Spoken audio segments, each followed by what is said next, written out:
Hello and welcome to an unedited episode 12 of Intruder, Theatre in the Making podcast. I'm your host, Remi Rachuba, and thank you so much for coming back. Now, this time around, I just thought, okay, why don't I just leave it as it is and record a podcast episode without changing anything, amending. If there is any fuck-ups, sorry, fuck it. I don't give a fruit. To be quite honest, so let's see if I can actually develop and deliver, that's the word, deliver that monologue for 20 or 30 minutes and tell you more about my solo piece. So as you might remember, in episode 11, I was talking about feedback and the redrafting and finally submitting to the BBC Writersroom competition. Now, you also might remember from my previous episodes where I talked about working as a face-to-face Polish interpreter. Now, around that time, that was 2017, I was working and running around London and interpreting various assignments, in, for example, Stratford, and then I ran to Holborn and Archway, and back to Holborn, and then back to Stratford, and helping Polish people with their language needs, whether it was leukemia, whether it was benefits or mental health assessments. I've done it all. So that was my day. I didn't have really a lot of time to think about what was happening with my piece, and I think that's the best way to go about it. You just get on with your life, you do things, and you don't think about, what's going to happen to my piece? Are they considering? Is it going to progress or not? I really had other things to think about, especially as I was, running around, and I really needed to make sure that I was everywhere on time because I hated, and I still hate, being late. So I'm running around, and all of a sudden I get an email from the BBC Writersroom, and it told me that my piece got to the next round of the competition.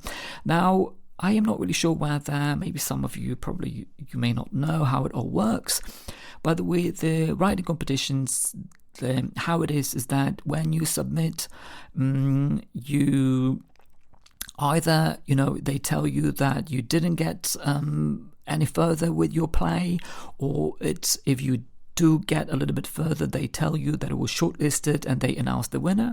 Most of the time, they don't say anything, you don't get any feedback, and that's it.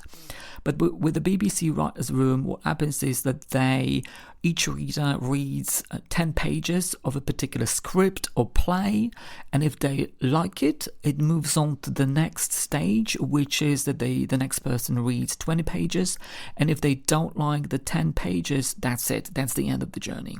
So I got an email telling me that it moved on to the next stage, meaning that someone liked the very first 10 pages of my play, which was great. I do remember the fact that I had previously submitted my play to the BBC Writersroom, and that was, I think, in 2015, but it was a completely different version, completely different draft. Now, with the new version in 2017, the intuitive version, I kind of felt, oh, okay, great. But I wasn't very much surprised because I thought, well, at least I know that it got to the same stage as it was before. So that was always reassuring.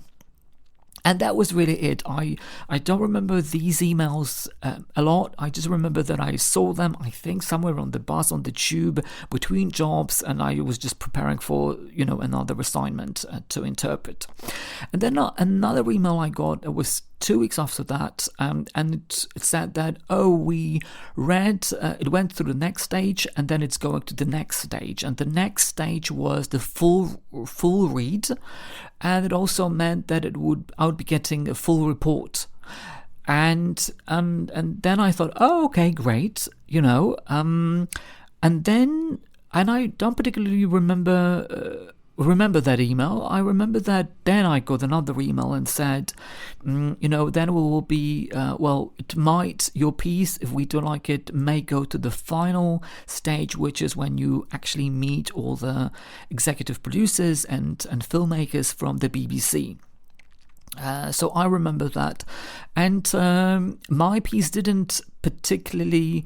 my piece didn't go to the final stage, we're meeting physically the people, but it was in the final 100 out of, I think, 4,000 plays, to be quite honest. So it was on the final shortlist, which was amazing. I got that full report, and I was very, very excited about it because, when I got that report, I actually thought, oh my God, did I actually write a play like that? Because it's kind of different when you write things and then someone reads it and gives you their interpretation of it, and then I was really, really just wow. I couldn't believe what they wrote because they were very, very complimentary. It was very positive, and I just couldn't believe it that, it was in the 100 plays out of 4,000. It was unbelievable. And, I wasn't also unhappy about the fact that it didn't go to the final stage, which is meeting the people, because I actually felt that it is not an easy read. My solo piece is not an easy piece to read, and it's not easy to suss it out. I think you need to see it in performance. So I was really, really pleased that what it was, and it was a huge achievement for me, and I was ecstatic. It was incredible for me to be acknowledged and then appreciated, and finally knowing that someone got it, that someone understood what I was trying to say. Well, it was that person or these people, these readers that read my piece, which was a huge relief, to be quite honest. And all of a sudden, when things like that happen, you just forget about everything that happened before, or these rejection emails and or non-emails, or emails that you didn't receive, or people didn't reply to, or people that gave you very confusing feedback. That really I completely forgot about it. That goes just right away, and I just focused on the positivity and the excitement and that acknowledgement, and you kind of also forget that it was like, wow, nearly 8 years of kind of tweaking, redrafting, and that finally came to fruition, and that was amazing. I really couldn't believe it when they sent me that email. And you also go and you think, wow, it's also because of the people that helped me, and Peter and George and Linda, and even people who helped me with that initial development, and Amanda and Catherine, and people who believed in me, and that was Hugh Hodgett and Tristan Sharps. Wow, all these people, you just remember them for supporting you and helping you, and it was incredible, and I was really, really pleased, and it was great. And of course, they part of the whole thing, and being on the shortlist, the BBC, they invite you to their headquarters in Holborn. It's in Oxford Street, near Oxford Street. So I went over there. They had like drinks and food, and you meet all these people. It wasn't like a one-to-one meeting with all the execs and filmmakers and developers, but it was developing executives, whatever they call them.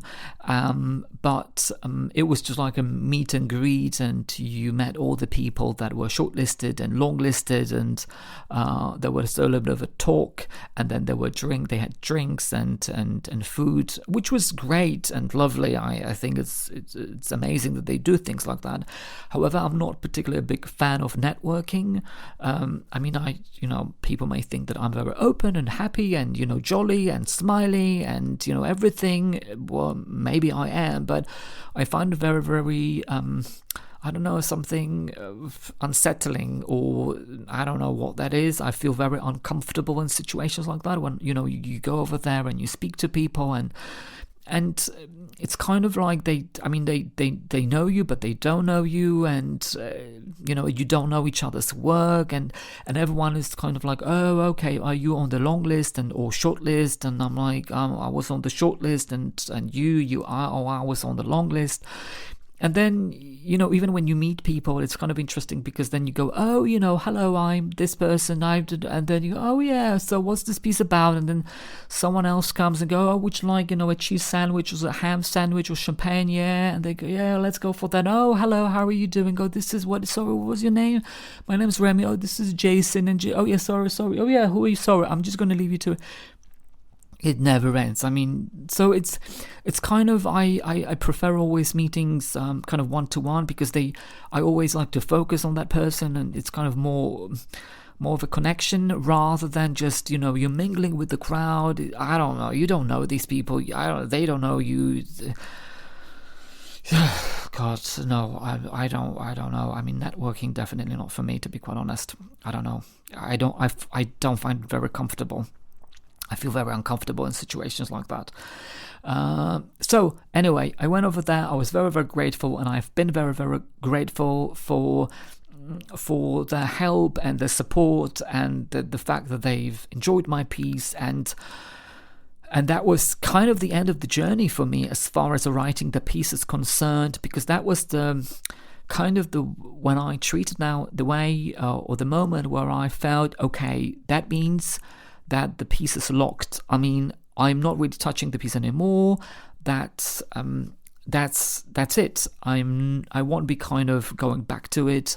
It was this kind of a stamp of approval that the intuitive version that I came up with was the right version. And it also that shortlist also for me was important to go back with that feeling of that intuitive voice, to go, okay, I felt it should be like that. I was not going to listen to anyone else, what people were going to tell me or not tell me, or, advise me to do or not to do. I always believed that voice was very, very important, and I need to kind of protect that voice and always listen to it, because you never know, what's going to happen. But that was the moment where I felt, what, that I think I should just listen to that, to my intuition. And it actually is going to be quite important in future episodes when I'm going to talk more about that intuitive voice, because it really guided me in a lot of directions that were extremely helpful. Even maybe touch upon it a little bit at the end of this podcast. So that was April 2017. Then, when I went to the headquarters, that was in May. And then really, I didn't much think about my solo piece for quite some time. I think I felt a little bit tired from all redrafting and doing certain things, and I really wanted to have a little bit of a break from it all. So I just needed a proper reset from even thinking about it. Also around the time, I got a phone call that we would be reviving Lucia di Lammermoor at the Royal Opera House, and that was October, November 2017. I just remember one more thing. I never mentioned what the report said, the BBC, because I actually can't find it, to be quite honest. But it was very complimentary. So So Lucia di Lammermoor revival at the Royal Opera House would be happening. I knew that already in April 2017, which was very, very exciting because I loved performing in it back in 2016. I still love it. They were actually to revive it last year, which was actually very interesting because We did it. The original production was in 2016, and they already revived it in 2017. There was to be another revival in 2020. So 2 revivals in 4 years, that's quite a lot. That's what people said. I never knew how it works. But yes, great production. I absolutely loved it, and I love it. And even if they said to me today, Remi, we're doing Lucia di Lammermoor tomorrow, I'm on it. I'm doing it. The way it was done and the way Katie kind of came up with this idea of split stage and doing it, beautiful. Amazing. I'm so grateful. And also another degree of my dream came true working with Katie Mitchell, because she was also present in during the revival.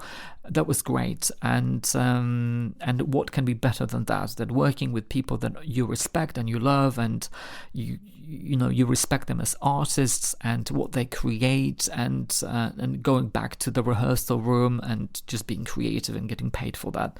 That was great. And I always say, and although it probably should be another podcast episode on that, but I always say to people, if you like someone else's work, if you respect them, if you like what they do, write to them, tell them about it, tell them that you would like to work with them, because you never know. I mean, that was with me. I wrote to Katie, and I told her about my respect and what she created and how much I admired her work.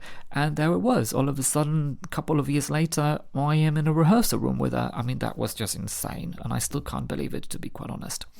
But anyway, so coming back to that revival, I knew that already in April, and then in October, I was slowly preparing for that. Now, it's going to be quite an important period from my solo pieces point of view, and I'm going to touch upon it in a couple of minutes. So, as you might know, I mean, you may think, okay, how does the revival work?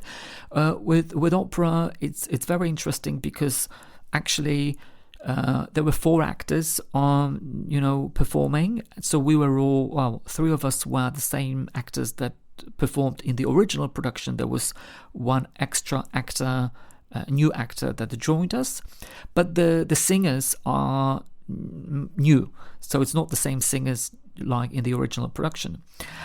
So new singers. And then of course we went into rehearsals, and the rehearsals were 5 weeks, and then we go into performances. Now, what's interesting about the opera is, unlike theatre where you actually perform every single day, or you do 2 performances a day, with the opera you perform maybe twice or once a week, because the singers, their voices need to rest.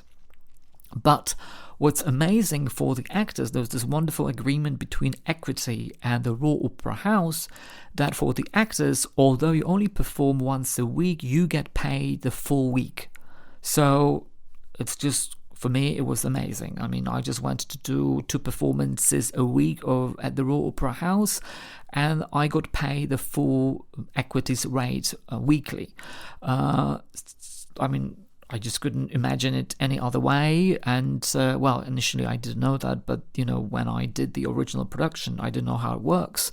But then when we were preparing for the revival, I kind of knew, wow, it's going to be great because I'm going to be in that bubble of being creative and doing things. And of course, it's kind of similar thing to what we did before, but I always loved that moment of, being there, being with other artists and creatives and just being creative. I love that, and I still do.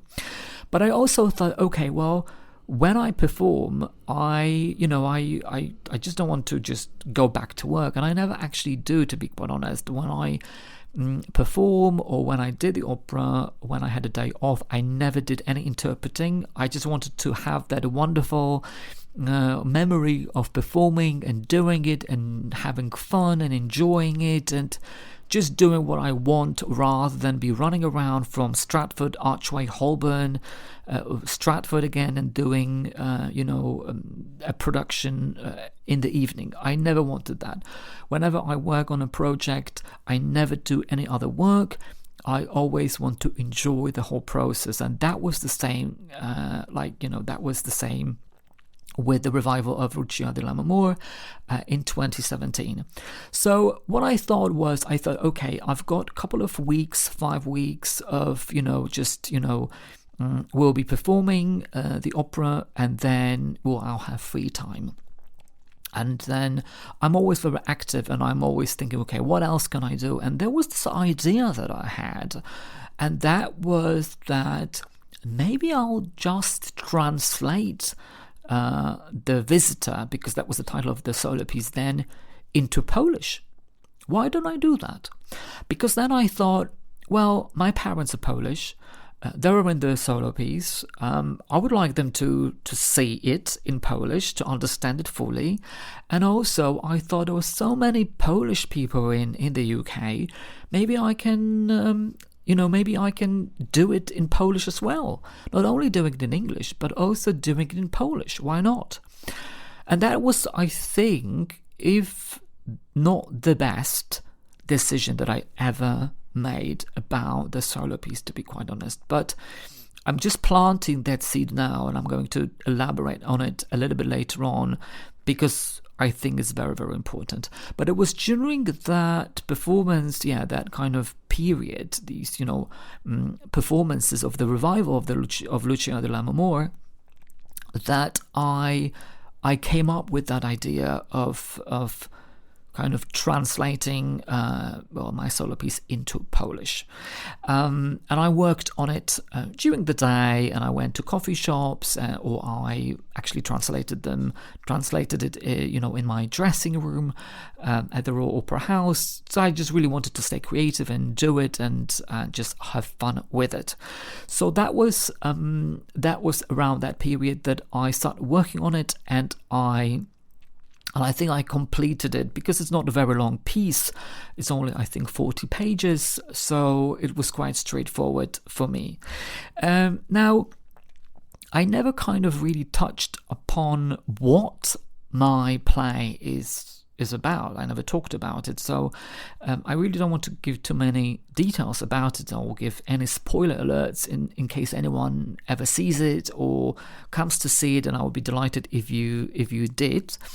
So my solo piece is autobiographical. So it talks about a guy that moves to Scotland from Poland to make his dreams come true and become an actor, but is a victim of a few traumatic events that happened to him in Scotland, that is muggings and assaults, that actually impact on his mental health, and because of that he can't really make his dreams come true. So that is one thing. So also the piece is about mental health and anxiety and post-traumatic stress disorder, and how you deal with it, and how you move on with your life, and how you overcome it to fulfill your potential, and how you make your dreams come true. Also, there is an element of fate or chance, in to what respect we can control what happens to us, and can we control it? I mean, is it meant? Can we do something about it? That's also an element of it in the piece. But also there is a restorative justice system that I touch upon in the previous episodes. There is an element of being kind to each other, being kind to each other. I just had a little bit of a pause thinking whether I should tell more, but I think if I said more, that would be like a little bit of a spoiler alert, so I'm not giving too many details about the solo piece. But these are some of the elements that are in the piece. It's bilingual, it's non-linear, so it's a lot is going on in the piece. So it's the end of 2017, coming back to the end of rehearsals for their performances of the revival, which is great, and I have wonderful memories, and I still keep in touch with the singers and with the actors. I love these people, wonderful memories. And also at the same time, I was thinking, okay, well, you know what, maybe it's the time to actually maybe think of where I could perform it and do it. And I've always imagined doing my solo piece at the Fringe in Edinburgh. I thought, and I always feel that the piece belongs to Scotland because it's set in Glasgow and in Edinburgh, and I lived over there for so many years. So for me, organically, it felt like, I would love it to premiere it in Edinburgh, because I always believed that the piece belongs to Scotland. Because, there were wonderful things that happened over there, and there were some things that were not that great that happened over there. So that was it. And immediately the only person that I went back to was Amanda Gaughan. And as you might remember in my previous episodes, Amanda was a director that I met while studying at the Royal Conservatoire of Scotland. She was in my year. She was doing directing. I was doing acting. I don't really think there is many courses like that at the moment where you can do both in 1 year, which I think is great, because you don't really hear a lot of courses where they do directing. And Amanda was very talented, and when she graduated, she did amazing things, and we were in touch, and she was already helping me with the development of my solo piece back in 2012 when we got funding from Creative Scotland.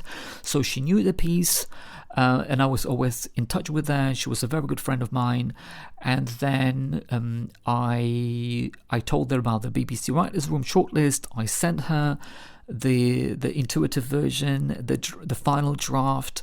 And then when she came to London, we had a discussion about it, and she said she loved it and she would like to be involved.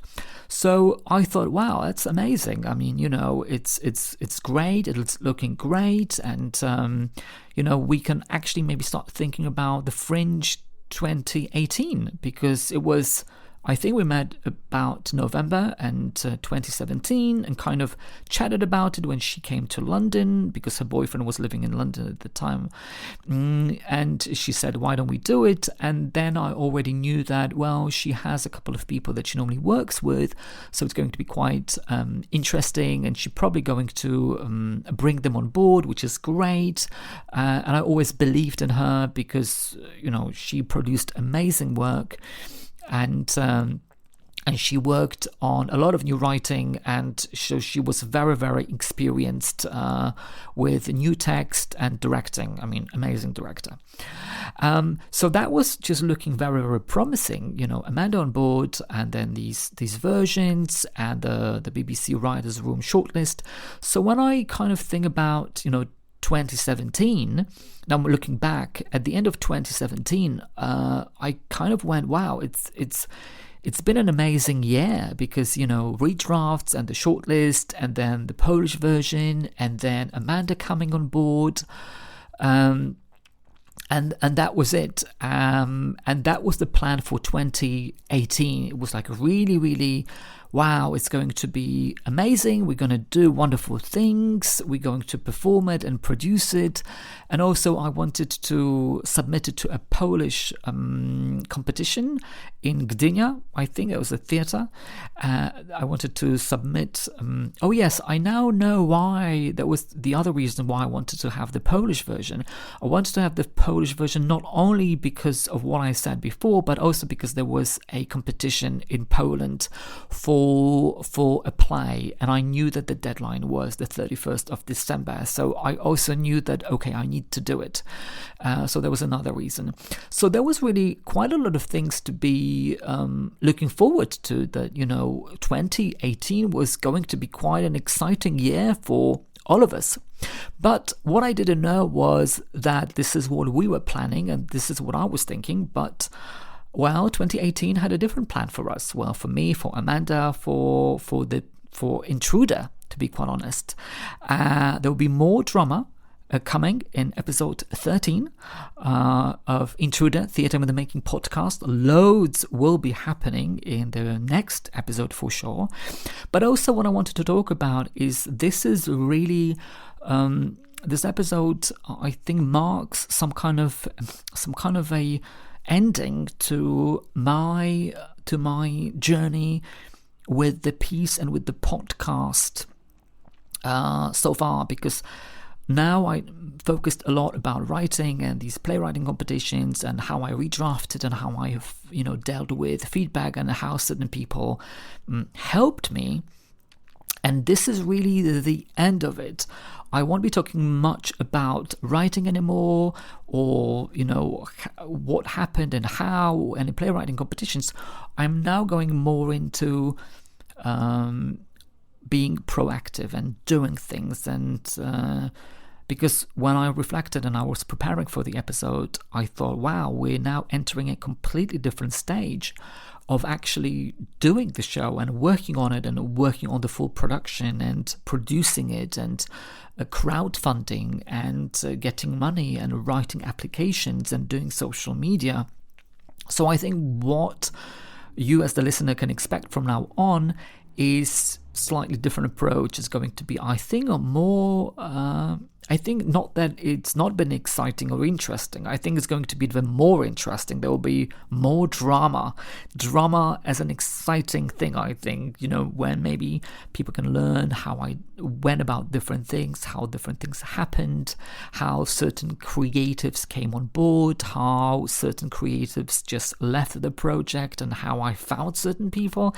That's going to be interesting. So that's coming up next in the next a couple of episodes, or it's going to be quite a different journey from now on, but definitely more drama to come in episode 13 of Intruder Theatre in the Making podcast. Thank you so much for tuning in. Stay well, stay safe, and I'll speak to you next time. And yes, I'm done with that episode, and I've done it. I can't actually believe it that I recorded it for 31 minutes straight without many fuck-ups, to be quite honest. If I did fuck up, I'm sorry about that. So speak to you next time. Bye for now.